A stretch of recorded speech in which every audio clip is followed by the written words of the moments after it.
mama, papa, makan, minum dengan susah payah. Anak ini menangis terus, menangis dan menangis. Ketika saya menyaksikan itu, saya terusik. Kami sungguh bersyukur juga bahwa kami memiliki spiritualitas Vincentius yang begitu luar biasa, yang mana menempatkan orang miskin itu sebagai guru dan majikan, dan itu memang benar.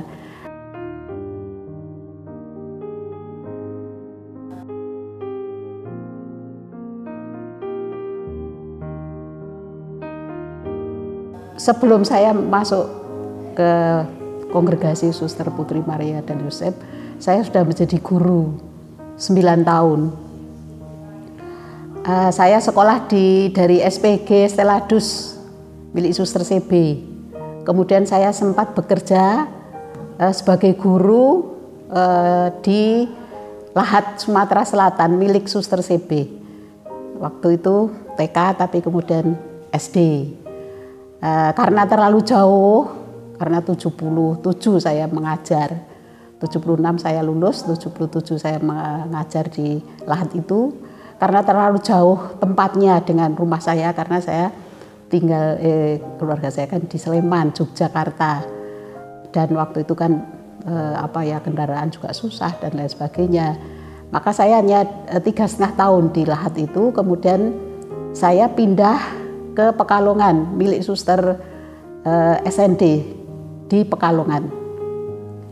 Sana saya juga mengajar di SD kelas 1 selama 5 tahun. Pada waktu itu saya belum berpikiran untuk menjawab panggilan Tuhan. Walaupun Eyang dari yang Kakung itu adiknya itu kan jadi Bruder FIC. Tapi waktu itu saya juga belum tergerak untuk mengikuti bruder ini ya, artinya masuk biara. Tetapi kemudian ada sebuah pengalaman, saya juga waktu di Pekalongan itu aktivis ya di gereja, di paroki sana, menjadi anggota Legio Maria.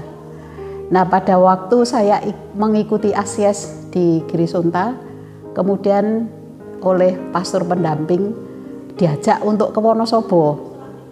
Karena pastor ini mempunyai saudari, suster yang baru belajar di SLB Dena Upakara dengan waktu yang relatif ya lama lah. Kemudian mau besuk. Sebetulnya rencananya saya hanya mau diajak untuk mengunjungi suster tadi ya, saudara dari Romo tadi. Waktu itu saya bertiga, Romo plus dua teman saya. Dan waktu itu saya tidak berpikir apa-apa. Tapi ketika sampai di Wonosobo sini, waktu itu sekolah masih pagi dan sore. Kami sampai sini tuh ya sekitar jam 3 jam setengah 4 itulah. Dan pertama kali kami masuk ke kelas untuk anak-anak kecil, untuk TK. Dan di situ Suster Hendresian almarhum, misionaris dari Belanda, itu sedang mengajar artikulasi anak kecil. Saya tadinya ya hanya masuk gitu, tapi ketika saya melihat, mendengar dan menyaksikan bagaimana Suster Hendresia ini mengajari anak untuk berbicara. Mama, papa, makan, minum dengan susah payah. Dan anak ini mencoba berusaha mengikuti arahan dari Suster Hendresia ini. Sejak saat itu hati saya tergerak, karena selama 9 tahun saya menjadi guru, tidak pernah mengalami kesulitan apapun. Artinya dalam metodologi, dalam pengajaran, dalam relasi dengan anak-anak, juga orang tua, dan saya pun diterima oleh mereka. Tetapi ketika saya menyaksikan itu, saya terusik. Kemudian saya kembali lagi ke Pekalongan.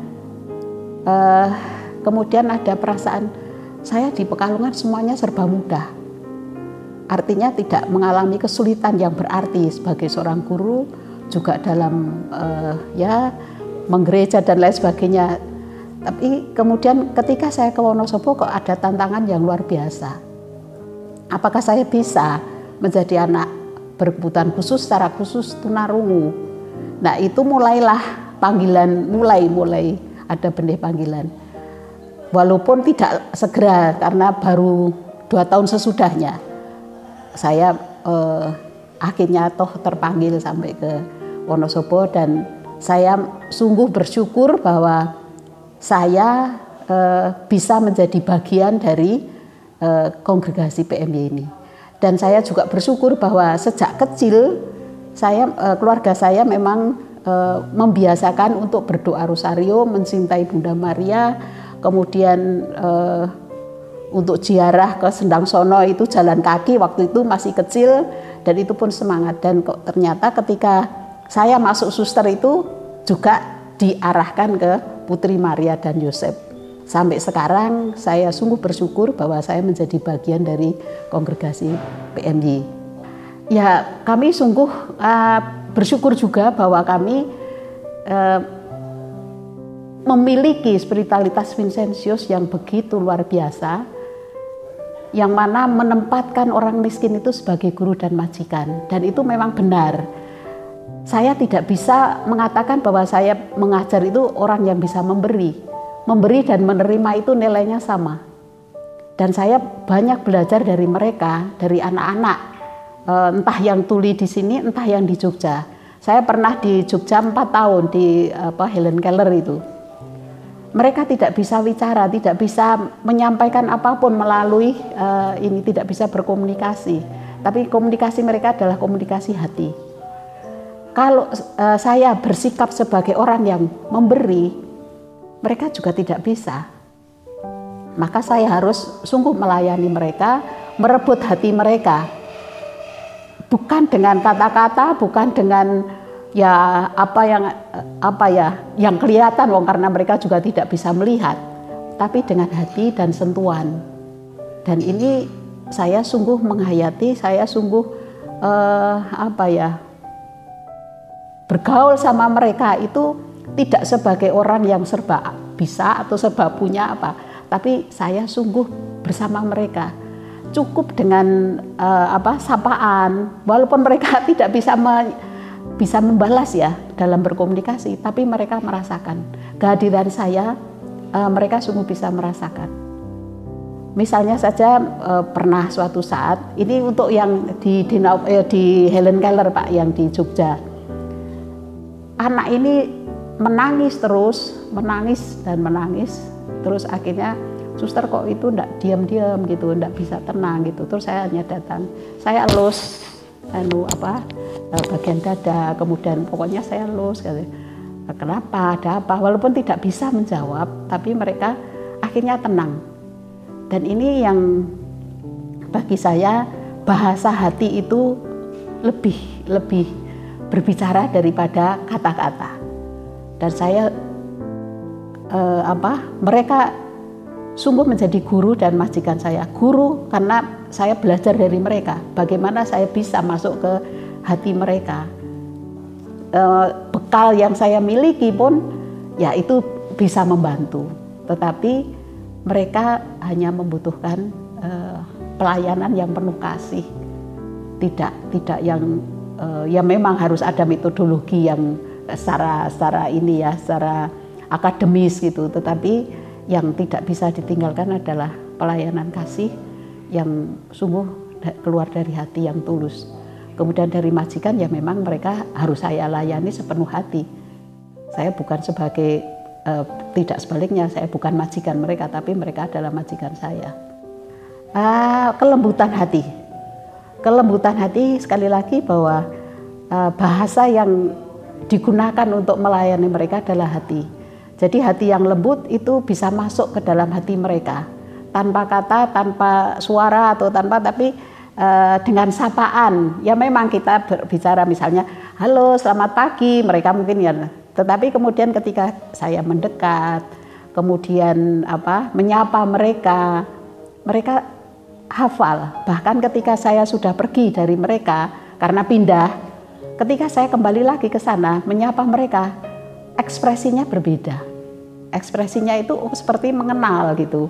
Entah dengan rabaan, entah dengan apa, itu mereka mengenal. Jadi saya sungguh meneladan Bunda Maria itu kelembutan hatinya, kesederhanaannya.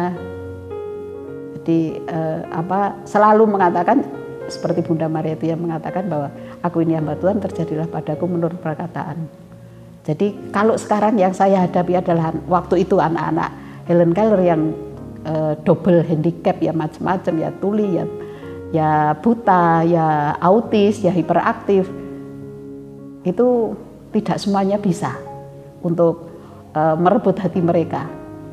Jadi Bunda Maria menjadi patron, ya, menjadi teladan yang bisa menyapa mereka. Pengalaman selama ini ya gini, karya kami itu banyak dikagumi, bahkan oleh orang muda. Kok bisa suster ya, kok ini ya suster begini. Tetapi untuk ikut ambil bagian, apalagi untuk menjadi ini ya, melayani secara total sebagai seorang biarawati, itu sekarang itu memang menjadi kesulitan tersendiri bagi mereka.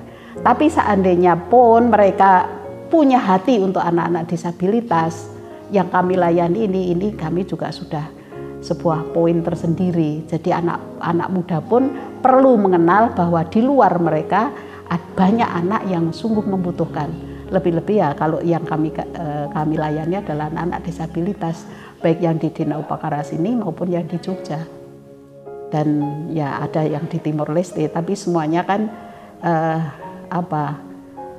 membutuhkan, sungguh-sungguh membutuhkan hati, membutuhkan perhatian, membutuhkan kemauan untuk hidup bersama mereka, melayani mereka. Jadi kami senang sekali, bahagia sekali ketika orang muda juga mempunyai hati yang sama, walaupun mungkin untuk berharap mereka menjadi suster itu urusan Tuhan Allah.